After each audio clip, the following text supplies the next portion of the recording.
Eh bien, bonsoir, je ne sais pas si quelqu'un regarde ce live sur Twitch, mais sinon, je suis sûr que sur YouTube, vous serez un certain nombre à regarder. Je salue mes premiers haters qui, qui n'ont pas tardé à se montrer aussi dans l'espace commentaire. Installez-vous, vous êtes les bienvenus, hein, comme tout le monde surtout. Aujourd'hui, le programme, on va parler de psychologie de l'activisme, en prenant pour exemple l'activisme écologiste.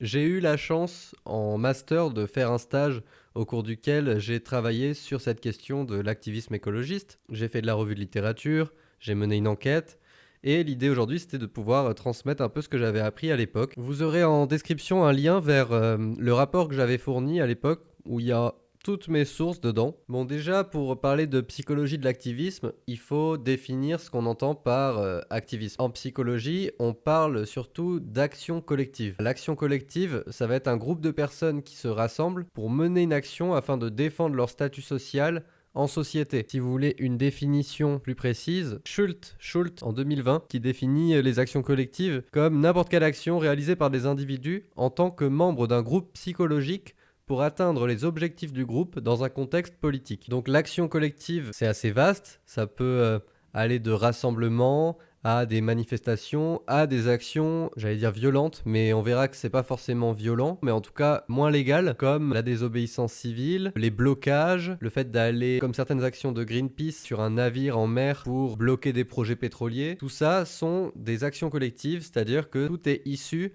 d'une dynamique de groupe, d'un groupement d'individus pour défendre des revendications politiques. Un autre exemple en France, si on va pas dans les actions collectives écologistes, c'est les Gilets jaunes, un mouvement qui apparaît par le bas et qui s'organise très rapidement autour d'une identité commune pour mener des actions collectives. Et justement, en parlant d'identité commune, l'identité sociale est la base de l'action collective. En psychologie sociale, quand on pense à identité sociale, c'est une théorie qui est issue des travaux de Tachfel et Turner. À l'origine, les travaux sur l'identité sociale, c'était des travaux sur les situations de groupe et les relations intergroupes. L'objectif des chercheurs, c'était de trouver une situation minimale dans laquelle on pouvait faire apparaître un comportement de groupe. À partir de quel moment j'arrive à faire apparaître chez vous des comportements grégaires où vous allez favoriser votre groupe plutôt que les autres, alors que le groupe existe depuis plus longtemps, voire même alors que vous ne connaissez même pas les personnes avec qui vous faites groupe. Ces travaux qui sont assez anciens, ils ont participé à construire une théorie qui est la théorie de l'identité sociale. La base de la théorie de l'identité sociale, c'est la catégorisation sociale. L'idée, c'est que vous, moi, on grandit dans un environnement entouré de personnes qui partagent des caractéristiques communes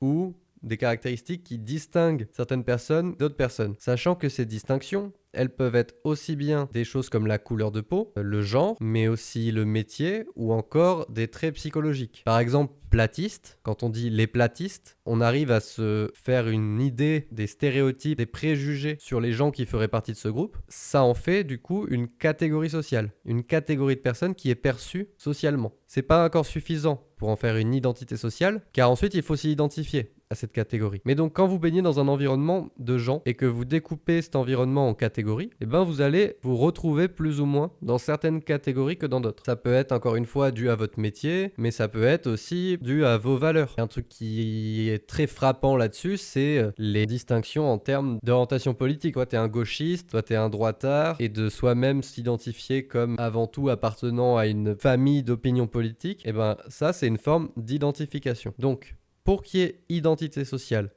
il faut qu'il y ait catégorisation, c'est-à-dire pour ça, il faut que j'ai identifié des traits qui permettent de distinguer des groupes de personnes les uns des autres. Et ensuite, il faut qu'il y ait identification face à une catégorie de personnes, que je me définisse en partie par mon appartenance à cette catégorie. Alors pourquoi l'identité sociale, ça va être très important quand on va parler d'activisme écologiste ou d'activisme même en général. Là, on va arriver sur l'injustice perçue et la privation relative. Imaginez, vous vous identifiez fortement à une catégorie de personnes et vous identifiez qu'il y a une injustice dans la société entre d'autres catégories de personnes qui ont des privilèges et votre catégorie de personnes qui est désavantagée par rapport aux autres. Alors, vous allez commencer à ressentir un sentiment de privation relative dans le sens où c'est relativement aux autres, vous vous sentez privé d'un statut, de ressources, etc. Là, je pense que déjà, on a plein d'exemples qui peuvent nous venir en tête là-dessus, vis-à-vis d'élites politiques, économiques, etc., qui sont à la base d'un ressentiment fort, mais on observe aussi, avec la montée du Rassemblement national, un sentiment de privation relative. Une partie des gens ont un sentiment qui passe après les étrangers dans les priorités du pays,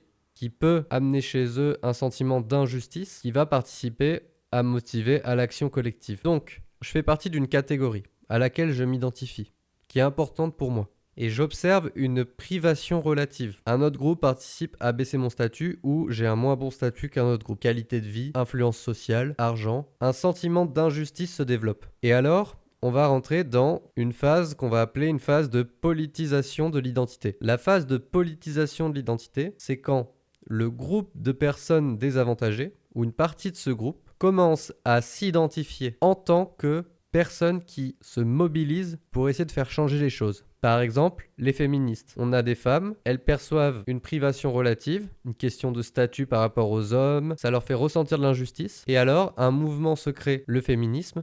Et au bout d'un moment, certaines femmes vont, au-delà de s'identifier fortement comme des femmes, vont s'identifier fortement comme des féministes. C'est ça la politisation de l'identité. C'est quand devient central dans ma façon de me définir, plus que mon appartenance à la catégorie qui est désavantagée, mon appartenance à la catégorie qui lutte contre ce désavantage. L'idée étant que quand je vais politiser mon identité, ça va favoriser encore plus à ressentir de l'injustice vis-à-vis du problème, mais aussi ça va augmenter mon sentiment d'efficacité collective. Qu'est-ce que c'est que le sentiment d'efficacité collective? C'est la croyance que, en tant que collectif, en tant que groupe, on va pouvoir atteindre notre objectif. Et ici, l'objectif étant redresser le statut du groupe. L'efficacité collective n'existe pas que dans le domaine de l'activisme. Quand un groupe poursuit un objectif commun, par exemple le sport, à quel point il y a un sentiment partagé de confiance dans la réussite du groupe. Eh bien, ce sentiment d'efficacité collective est favorisé par la consolidation de son identité politisée. On a un modèle qui est assez utilisé dans la littérature sur la psychologie de l'activisme. C'est le modèle de l'action collective basé sur l'identité sociale, ou modèle de l'action collective en deux voies. L'idée est donc que sur la base de l'identité sociale, encore plus s'il s'agit d'une identité politisée, ça va favoriser la perception d'injustice et le sentiment d'efficacité collective qui vont ensemble favoriser la participation à des actions collectives. Il y a un certain nombre d'études qui ont testé ce modèle sur les actions collectives écologistes et qui ont trouvé que ça marchait plutôt bien. On peut se poser la question, dans le cadre de l'activisme écologiste, quelle est l'identité sociale qui est pertinente pour les actions collectives? Quand on pense à identité dans le cadre de l'activisme, bien sûr, on pense d'abord au fait de s'identifier avec des groupes activistes. Extinction Rebellion, les soulèvements de la Terre, Greenpeace, la Ligue pour les oiseaux, WWF, etc. Mais il y a plus que ça. En fait, il y a des études qui ont remarqué que le fait de s'identifier avec les personnes qui se soucient de l'écologie, c'est déjà une identité suffisante pour la considérer comme une identité politisée qui favorise les actions collectives écologistes. Si le fait de m'identifier comme une personne qui fait partie de ceux qui se soucient particulièrement de l'écologie est important dans ma façon de me définir, ça va favoriser mon intention de participer à des actions comme des manifestations, des blocages, etc. Ensuite, on se rend compte qu'il y a certaines composantes de notre identité sociale qu'on ne peut pas forcément considérer en tant que telles comme une identité politisée, mais qui peut favoriser la politisation de l'identité dans le cadre de l'activisme écologiste. Ces composantes de l'identité, ce sont l'identité globale et l'identification avec la nature. L'identification globale, c'est le fait de s'identifier avec l'humanité dans son ensemble, avec l'ensemble des êtres humains sur Terre. Par là, on n'entend pas simplement le fait de s'identifier comme un humain, évidemment. Ça serait un peu simple.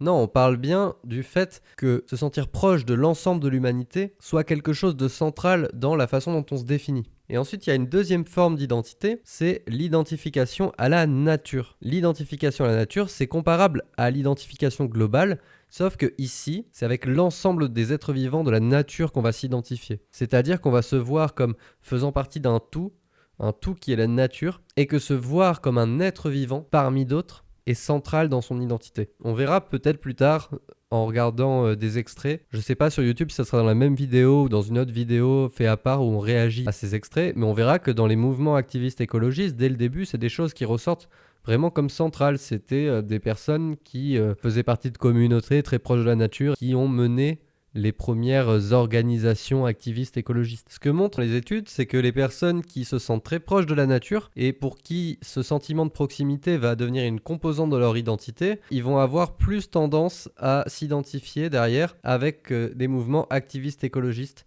En tout cas, ils vont avoir plus l'intention de participer à des actions collectives écologistes. Pour ce qui est de l'identification globale, il y a aussi des études qui laissent penser que le fait de s'identifier avec l'humanité dans son ensemble, ça favorise le fait de participer à des actions collectives écologistes. On voit donc qu'au-delà de s'identifier avec des groupes activistes écologistes, on a 3 composantes de l'identité qui favorisent la participation aux actions collectives, qui sont l'identité basée sur les opinions écologistes, l'identification avec la nature et l'identification globale. L'idée étant que, en commençant à s'identifier fortement avec la nature, avec les personnes qui partagent nos opinions sur l'écologie, on va être plus amené à s'engager, à participer à un moment à des actions collectives écologistes. Et que via la participation à ces actions, c'est là que va se former la politisation de l'identité, où on va commencer à s'identifier plus fortement avec des groupes activistes écologistes. Un autre facteur qui a été moins central dans les études mais qui paraît vraiment important, c'est ce qu'on appelle les alternatives cognitives. Et ici, les alternatives cognitives environnementales. Les alternatives cognitives, c'est un concept qui remonte au début des théories sur l'identité sociale. C'est sa capacité, la capacité du groupe lorsqu'il est en situation de désavantage à imaginer une alternative à la situation actuelle, à imaginer qu'un autre futur est possible. Selon la théorie, le fait de s'imaginer ces alternatives, ça va motiver le groupe à s'engager dans l'action pour pouvoir amener ces alternatives à se concrétiser. Il y a une étude qui a effectivement montré que les alternatives cognitives environnementales, c'est-à-dire le fait de déclarer être capable de s'imaginer un monde où ce ne serait plus les plus riches qui dirigent, où on arrêterait de détruire l'environnement, où l'homme arriverait à vivre en équilibre avec la nature, etc. Le fait d'avoir cette capacité à imaginer ces alternatives était associé à une plus forte identification avec les groupes activistes écologistes et que cela favorisait la participation ou l'intention de participer à des actions collectives écologistes. Ils ont même observé la participation réelle puisqu'ils ont laissé la possibilité aux participants de signer une lettre adressée au gouvernement. Ils ont observé que les personnes qui déclaraient avoir une meilleure capacité à imaginer des alternatives cognitives avaient plus tendance à écrire et signer cette lettre. Donc voilà pour la théorie. Si ça vous intéresse, que vous avez envie d'aller un peu plus creuser, vous pouvez aller lire le rapport que j'avais fait à l'époque. Vous avez à la fois une approche descriptive sur les actions collectives écologistes en France, une revue de la littérature théorique sur la psychologie de l'activisme écologiste et 2 études, 2 enquêtes qui permettent de mieux comprendre l'activisme écologiste en France. Je tiens à préciser que ce travail, il n'a pas fait l'objet d'une revue par les pairs. C'est un travail que j'avais fait au cours de mon master, mais donc ça n'a pas été publié dans un article à revue. À suivre dans la vidéo qui est issue du même live, mais qui n'est pas la même vidéo. Là, ce qui nous intéresse, c'est d'essayer d'aller trouver des informations sur l'origine des mouvements écologistes. «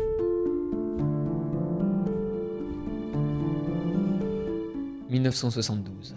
Fin des 30 glorieuses, et, comme un avertissement, un rapport scientifique vient heurter le concept même de croissance. Waouh, mais c'est incroyable, non? Ça fait à peine 2 semaines que j'ai commencé à streamer, et pourtant je suis déjà en train de changer mon programme. Là, vous venez de regarder un montage de la première partie d'un live, et dans la suite du live qui va sortir bientôt, je réagis à des vidéos qui parlent de l'histoire de l'activisme ou des actions actuelles en France. Mais il y a une information importante à retenir. Oui, monsieur. Maintenant, je ferai 2 lives par semaine. Sauf pour les vacances de Noël qui arrivent là. Mais donc, dès ce mercredi, le mercredi 11, je suis en live tous les mercredis soirs.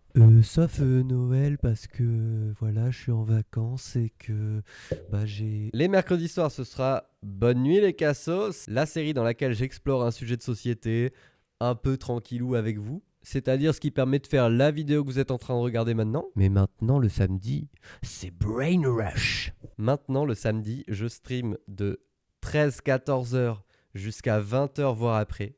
Et le but, c'est en une après-midi, en tirant un sujet aléatoire, réussir à faire une vidéo de vulgarisation en un temps record. Aller chercher mes sources, construire la structure de ma vulgarisation, enregistrer, monter ma vulgarisation. Et chaque semaine le samedi, j'essaierai d'aller de plus en plus vite. Bien sûr, toujours en construisant une vidéo de vulgarisation potable, quoi, qui paraît de qualité moyenne plus. Donc je vous dis à demain ou après-demain, selon quand la vidéo sort, pour Bonne Nuit les Cassos et à samedi pour Brain Rush.